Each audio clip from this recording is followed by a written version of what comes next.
My name is Karen, and I am 34 years old. I found out I wasn't invited to my brother's baby shower the same way you find out you're not actually part of your own life anymore, through someone else's blurry Instagram story. Not a call, not a text, not even one of those pity invitations people send when they want to pretend they tried. Just a rooftop video with music too loud, captions too cheerful, and my family smiling like I was a detail they'd already edited out. At first, I didn't even recognize what I was looking at. A girl I went to college with, someone I hadn't spoken to in 5 years, posted a quick pan across a rooftop downtown. The skyline was bright behind them, sunlight bouncing off glass buildings, the kind of day that looks expensive. I almost swiped past it, then my brain caught on a familiar face in the corner. My brother. He stood in front of a balloon wall the size of a garage door, holding a mocktail, grinning like he'd invented fatherhood. The next slide showed my mom posing next to my sister-in-law, both of them laughing in front of a gold rack of custom onesies. Another slide, my sister-in-law opening a box labeled Baby K's First Designer Outfits. A string quartet tucked into the corner like this was a wedding, not a baby shower. A bartender shaking drinks with little handwritten menus, cocktails named after baby milestones. One of them was literally called the epidural, and I kept watching, because my mind was still trying to convince me there had to be a reason I didn't know about. Maybe it was a surprise and I was late. Maybe someone forgot to tell me. Maybe there was a second event. Maybe they assumed I couldn't make it because I lived a couple hours away. Then I saw who was there. Cousins, old family friends, neighbors, my aunt and her husband, my sister's weird friend who steals forks from restaurants. And standing near the cake like she belonged in the center of the family photo was my boyfriend's ex-girlfriend, smiling like she'd been invited on purpose. That was the moment my stomach dropped, because it wasn't an oversight. It was a choice. They didn't just exclude me, they made sure everyone else was included, even people who had no business being there, even someone who used to orbit my life and cause trouble just by existing too close to it. They were building a perfect little scene, and I wasn't part of the picture. I watched one more story and saw the caption under a photo of my sister-in-law holding her belly in front of the balloon wall. The most perfect day, surrounded by everyone who matters. I stared at that line until my eyes started to burn. Everyone who matters. I didn't feel sad at first. I felt numb, like my brain had hit a wall and didn't know what emotion to release. Then the numbness cracked and the humiliation poured in, hot and sharp. I called my mom. She picked up on the first ring, and before I even said hello, her voice switched into that overly sweet tone she uses when she knows she's about to lie. "Oh, hi, honey," she said, light and airy. "How are you?" "Why wasn't I invited?" I asked. A beat. Then she sighed like I was making things difficult. "We just thought you'd be uncomfortable at something like that." Uncomfortable? At my own brother's baby shower? I gripped my phone tighter. Everyone else seems comfortable. She didn't answer that. She didn't address it. She slid right past it like it was irrelevant. "But don't worry," she added quickly. "Your name is in the thank you card. You helped make it happen." Something about the way she said helped made my spine go cold. "Helped," I repeated. "Yes," she said, too cheerful. "You know, you always help. And this was such a special celebration. Your brother's first baby." I didn't raise my voice. I didn't argue. I didn't even let her hear the anger building in my throat because I suddenly realized I didn't need to debate anything with her. I needed to confirm something. I opened my credit card app while she was still talking. And there it was. Balloon installations, 3D $200. Custom onesies, $1,100.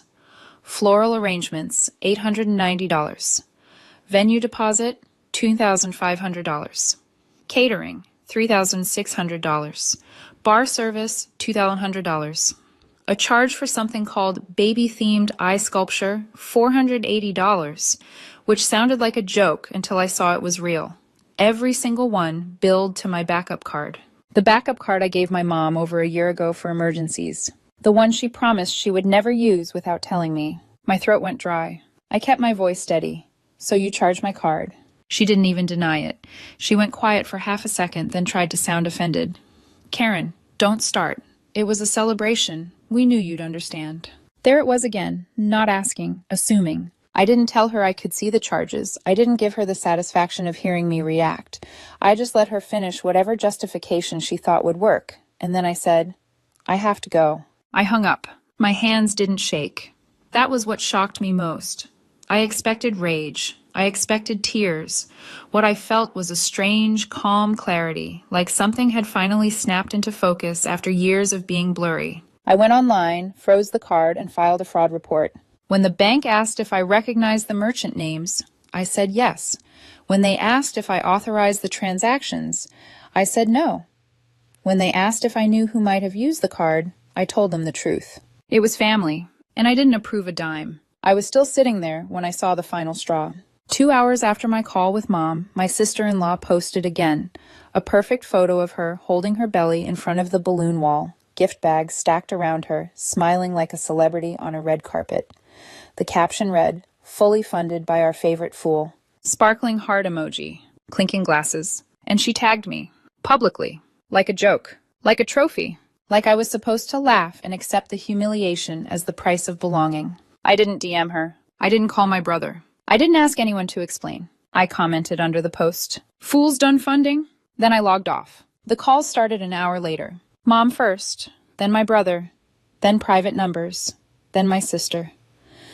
My phone looked like it belonged to someone being hunted, and I knew exactly why they were calling. Not because they were sorry. Because the bank was reversing charges, vendors were asking questions, and for the first time in their lives, they were going to have to explain how a rooftop baby shower ended up paid for by someone they didn't even invite. That was their first mistake, thinking I'd stay quiet.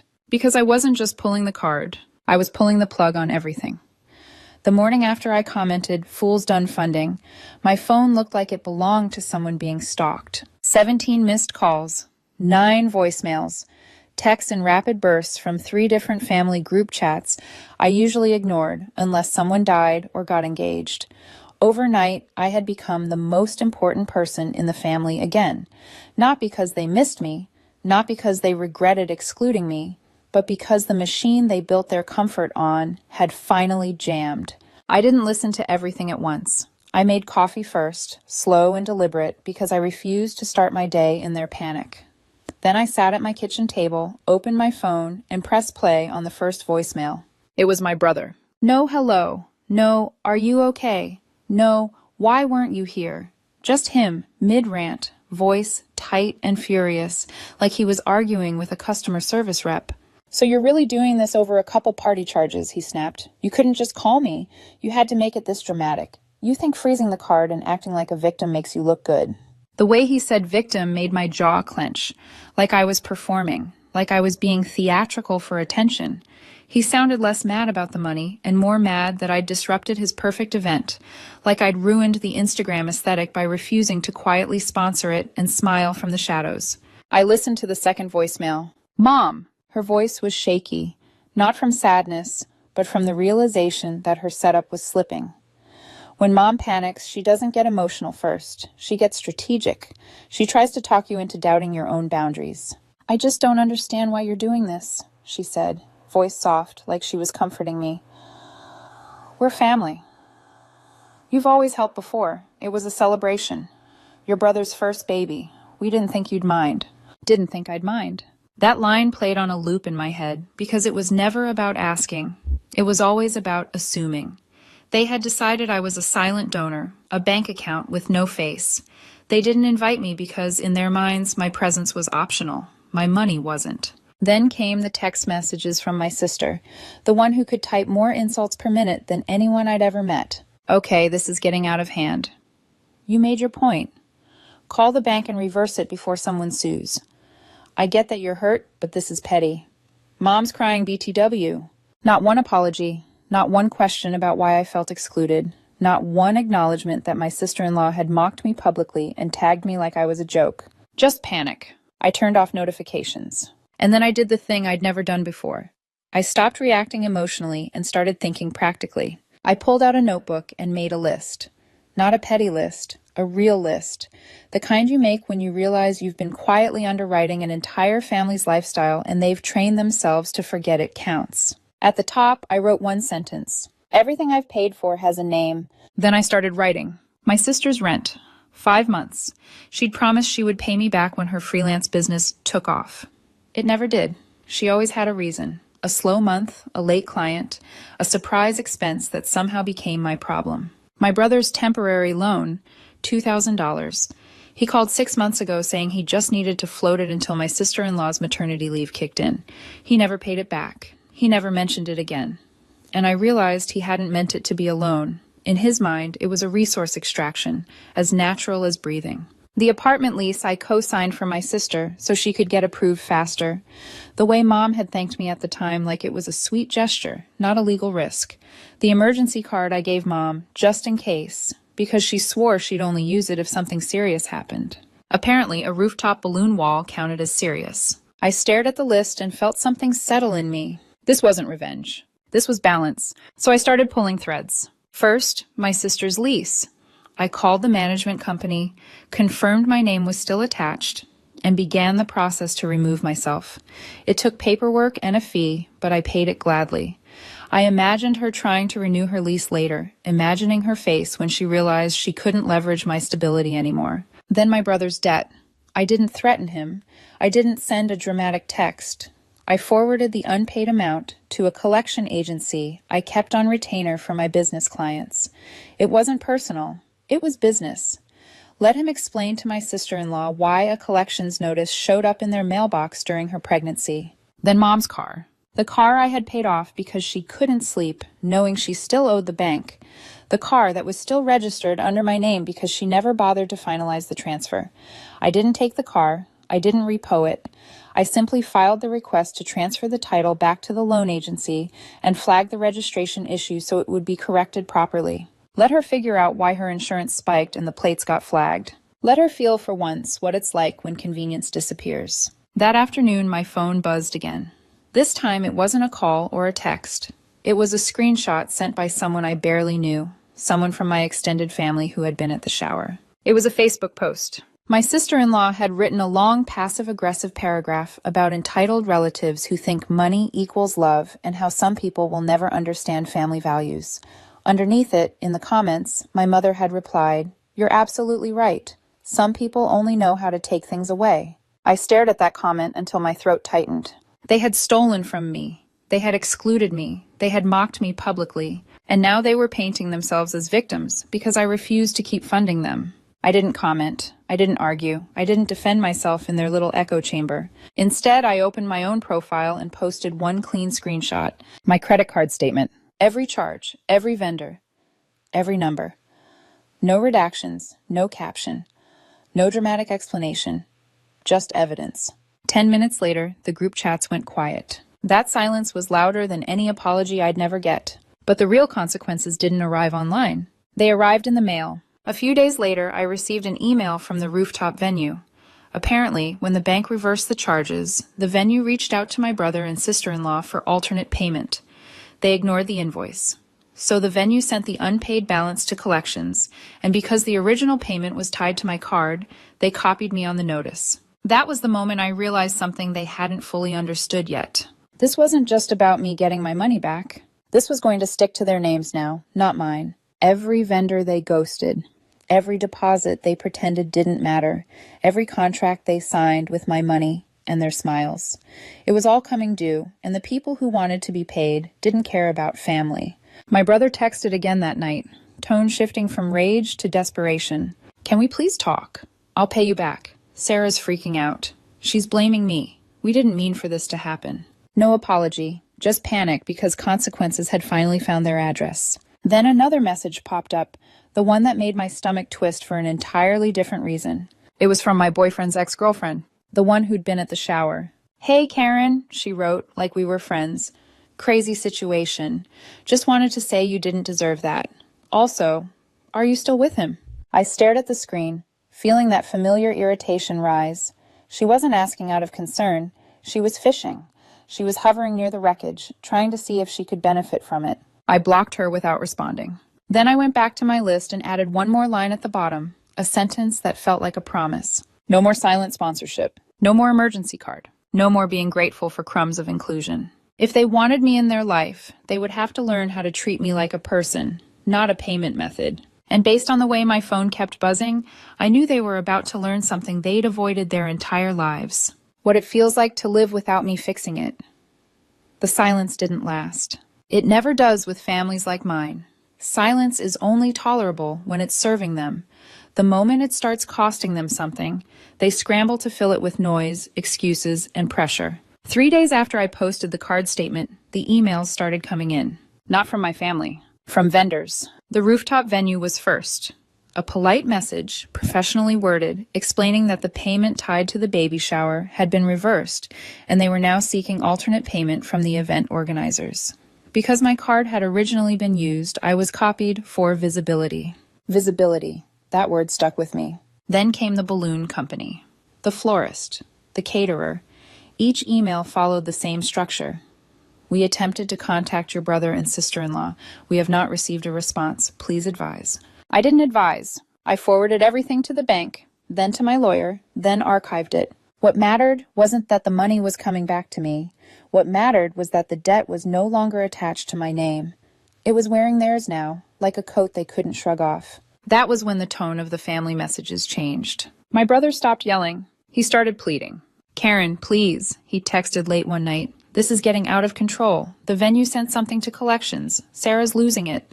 I stared at the message for a long time. He still hadn't said sorry. He still hadn't acknowledged that they excluded me, that they used my card without asking, that his wife publicly mocked me and tagged me like a joke. All he saw was the mess spiraling beyond his control. Then my mom showed up, unannounced. That alone was shocking. She hadn't been to my apartment in over a year, not when I had surgery last spring, not when I moved, not when I asked her to come over just to spend time together. But now that I'd disrupted her comfort, she suddenly remembered my address. I watched her through the peephole as she buzzed my apartment 3 times, standing there with her purse clutched tight like she was bracing for impact. I didn't open the door. She texted, "I'm not leaving until we talk." I didn't respond. 20 minutes later, I heard raised voices in the hallway. The building manager politely but firmly asking her not to block the entry. I stayed silent, heart pounding, but steady. When she finally left, she sent a voicemail. Her voice cracked in that familiar way, the way that always used to pull me back in. "I never expected it to go this far," she said. "You're tearing the family apart, Karen." I deleted the voicemail, because she still didn't see what she'd done. She saw my reaction as violence, my boundary as betrayal, and I was done trying to translate reality for her. That night, I did one more thing. I sent a single email. It went to my brother, my mom, and my sister. No subject line. No explanation. Just a PDF attached. Inside it was everything. Every payment I'd made on their behalf in the last 2 years. Dates, amounts, screenshots, notes, rent support, loans, deposits, co-signed obligations, emergency transfers. It ended with a clean, unemotional total at the bottom. Total support given, unreturned, $48,970.14. Total support going forward, $0. I didn't threaten them. I didn't ask for repayment. I just showed them the truth they'd worked so hard not to see. No one replied. But 2 days later, my sister posted a photo on Instagram. She was sitting on the floor of an almost empty apartment, holding a cardboard box of takeout. The caption read, "New beginnings," with a dizzy emoji. Comments were turned off. I didn't need to ask what had happened. I had warned her when I removed myself from the lease. The landlord had given her 30 days. She'd stretched it to 60. That was the end of the line. The consequences were finally reaching places my family couldn't pretend were unrelated to me. And then something unexpected happened. My boyfriend's ex-girlfriend messaged me again. Not to gloat, not to flirt. This time her tone was careful. "I know this is awkward," she wrote, "but I want you to know I didn't realize what they'd done until after. Your sister-in-law thought it was funny. I didn't." I read it twice. I didn't reply. Because whether she knew or not didn't change the fact that she'd stood there, smiling in photos, participating in something built on my exclusion and my money. Awareness after the fact didn't earn absolution. A week later, the next shoe dropped. I received a notice from a small claims court. One of the vendors, the cake and catering company, had filed against my sister-in-law for unpaid balances. The judgment date was set. The amount wasn't massive compared to the Rooftop venue, but it was public, searchable, and humiliating. She lost. That loss mattered more than the money. It meant a legal record. It meant consequences that couldn't be smoothed over with a phone call or a guilt trip. The day after the judgment, my brother emailed me. Not a text, not a call. An email. Short, plain, miserable. "Karen, I screwed up. I know I did. I don't expect you to forgive me, but I miss you. Mom's not talking to anyone. Sarah's been depressed for weeks. I feel like we broke something that can't be fixed. I just wanted to say I'm sorry." I stared at the screen for a long time. It was the first message that didn't try to minimize, justify, or redirect. No manipulation, no blame, just regret. I didn't reply. Not because it wasn't enough, but because they needed to sit with it longer. Because apology without endurance is just another performance. And I wasn't interested in performances anymore. I thought the email from my brother might change things. It didn't. What it did was shift the strategy. Once it became clear that guilt and anger weren't pulling me back into place, my family tried something else, something softer, something that looked like reconciliation but felt suspiciously like another attempt to reset the board without admitting what they'd actually done. The first sign came in the mail, a thin envelope, cream-colored, with my name written in my mom's careful handwriting. Inside was a thank you card. The same card she'd mentioned on the phone, the one she said my name would be in, the one that supposedly proved I'd been included in spirit, if not in person. I opened it slowly. There were 2 names written inside. My brother's, my sister-in-law's. That was it. No mine. No with love from. No afterthought. No scribbled add-on like someone realized too late they'd been caught in a lie. Just confirmation. Neat and final. They hadn't forgotten to include me in the card. They'd never planned to. I didn't tear it up. I didn't throw it away right then. I set it on the counter and stared at it for a minute, letting the disappointment settle into something quieter and more durable. Then the gifts started. A basket appeared at the front desk of my office building one afternoon, wrapped in cellophane with a lavender ribbon. My receptionist said someone had dropped it off that morning. No name, no explanation. Inside was a bottle of overpriced wine, a box of imported cookies, and a tiny pink onesie folded neatly on top. It said, "Best aunt ever." Tucked under the bow was a folded card.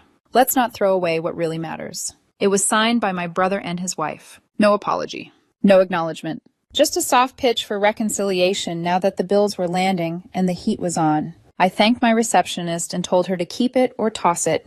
I didn't care which.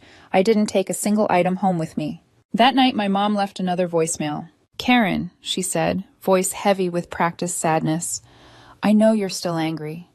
I know mistakes were made, but punishing everyone like this, you're better than that." There it was, the flip. She couldn't admit wrongdoing without reframing my response as cruelty. She couldn't say sorry without turning it into an indictment of my character. In her version of events, they hadn't betrayed me. I had overreacted. I blocked the number. 2 days later, my aunt called. We hadn't spoken in over a year. She said she wasn't taking sides, which is always code for, "Please make this easier for everyone else." She told me the family was falling apart and maybe I should be the bigger person and go talk to my mom. I hung up. I wasn't trying to be bigger. I was trying to be real. Then something else shifted, not privately, but publicly. A friend sent me a screenshot from a private Facebook group for local parents. Someone had posted anonymously about a difficult financial situation with a new baby and unpaid event fees that were threatening legal action. The details were vague, but the comments weren't. People recognized the shower. They'd seen the photos. They connected the dots. The replies were brutal. Someone messaged me another screenshot later that day. One of the vendors had taken my sister-in-law to small claims court over an unpaid cake and catering bill. She lost. I didn't feel satisfied. I felt validated. The next day, my brother emailed again, shorter this time. He said he didn't expect forgiveness. He said he just wanted me to know he understood how badly he'd messed up. He said Mom wasn't speaking to anyone. He said his wife had been depressed for weeks. I didn't reply. Not yet. Because the silence was doing more work than any argument ever could. A few days later, all 3 of them showed up where I least expected it. My cafe. The one I go to every Saturday morning like clockwork. The place where the barista knows my order and no one asks me for anything. I was halfway through my coffee when they walked in like they'd rehearsed it. They didn't ask if they could sit. They just did. My mom reached for my hand like we were in a movie, like all of this was leading to a tender moment. I pulled back gently and waited. They talked over each other at first. Apologies tangled with excuses. My brother admitted using the card was wrong. My mom said she should have handled things differently. My sister mostly looked annoyed, like she was there out of obligation. They kept calling it a mistake, a misunderstanding, a bad judgment call. I let them finish. Then I spoke. "It wasn't a mistake," I said calmly. "It was a choice. You chose not to invite me. You chose to use my card. You chose to mock me publicly. Everything that happened after that was just consequences. The table went quiet. My mom said she didn't want to lose me. I told her she already had, at least the version of me who kept saving everyone. My brother asked if there was any way we could go back to how things were. He said he missed me, missed us.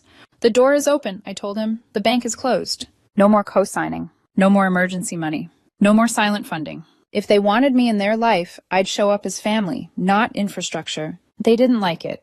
I could see it on their faces. They wanted the old Karen back, the one who absorbed stress and paid bills and smiled anyway. The Karen was gone. They left slowly, like they weren't sure what just happened. I finished my coffee alone, feeling lighter than I had in months. That afternoon, a birth announcement arrived in the mail. Glossy cardstock, gold foil lettering, a photo of the baby swaddled and sleeping peacefully. Beneath it, a list of names. Mine wasn't there. I tossed it in the trash without ceremony. Not because it didn't hurt, because it confirmed the truth. They weren't including me. They were testing me. And I was done being tested. The silence after the cafe meeting felt different from the ones before. It wasn't charged. It wasn't dramatic. It was hollow, like the echo left behind after something heavy finally drops and cracks the floor beneath it. For weeks, no one called. No one texted. No guilt-laced messages slid through side doors. Life settled into a rhythm that didn't revolve around waiting for someone else's emergency. I started sleeping better, working better, saving more than I ever had. The calm felt earned, and I had no intention of disturbing it. That's why I picked up the phone when Darren called. Darren was an old friend, someone I trusted without hesitation. We hadn't talked in almost a year, but when I saw his name, I answered instinctively. "Hey," he said. "This is probably none of my business, but I think you should see something."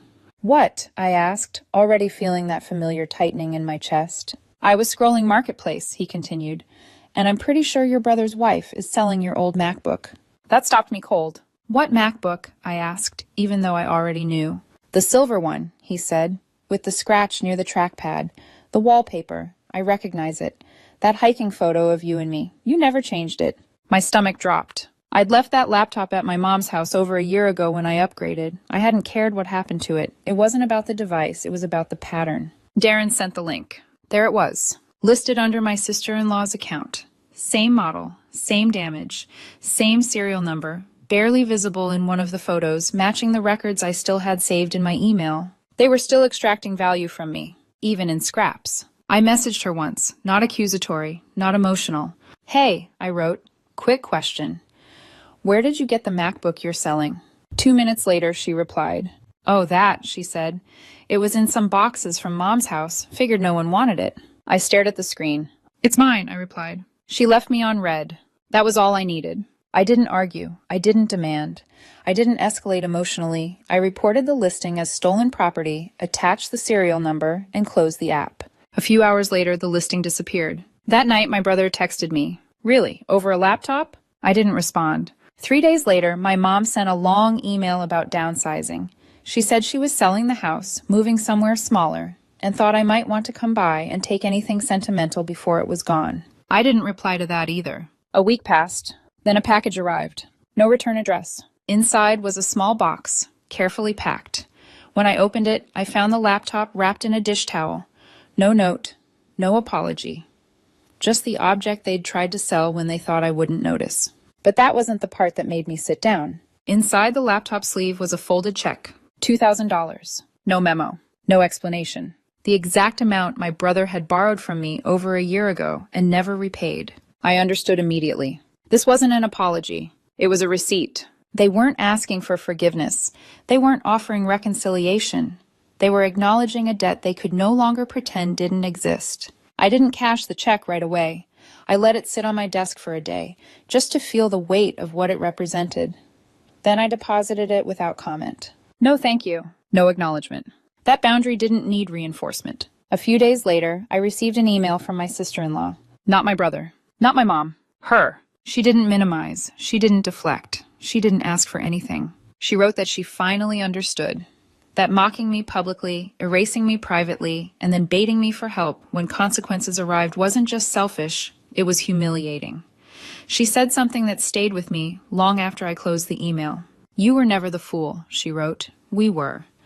We thought we could spend your money and still keep your respect." There was no request in her message, no invitation, no expectation, just ownership. I forwarded the email to my brother with a single line. That's how you say sorry. I didn't hear back. And I didn't need to. Because my life had already shifted into something quieter and sturdier. No surprise charges, no late-night panic calls, no emergencies that somehow always landed on my shoulders. They still reached out sometimes. A birthday text, a holiday photo. I responded politely when I felt like it, briefly, without opening doors I'd already closed. I never unfroze that card.